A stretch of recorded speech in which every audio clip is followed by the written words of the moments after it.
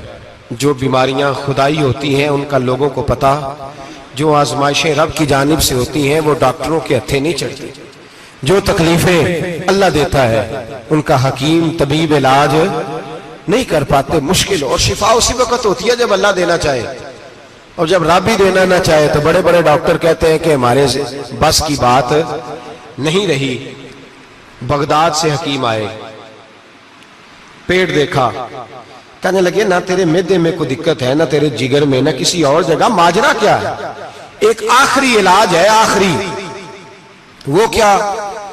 گوشت کا چھوٹا سا ٹکڑا دھاگے کے ساتھ باندھ کے منہ میں ڈالا اور پھر ایک باریک سا تنکا لے کے اس کو اندر ڈالنے لگے گلے میں. وہ گوشت کا ٹکڑا جب حلق کے اندر اتر گیا, اس حکیم نے واپس کھینچا تو کیسے ایسی بدبو آئی جیسی کبھی سونگی نہ تھی. جانور, کیڑے مکوڑے لگے ہوئے باہر نکلے, اور جب دیکھا تو جتنے محل میں لوگ بیٹھے تھے چلاتے ہوئے نکل گئے کہ یہ کیا مصیبتیں ہیں. حکیم بھی اٹھ کے دوڑنے لگا.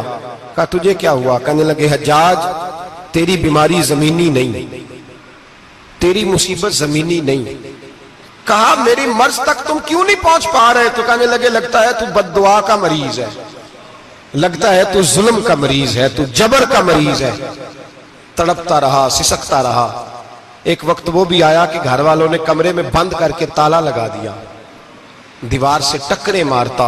او بھائی، جو گناہوں کے بیمار ہوتے ہیں انہیں شفا نہیں ہوتی، جو ظلم، جبر، بربریت کے بیمار ہوتے ہیں انہیں سکون قلبی میسر نہیں آتا۔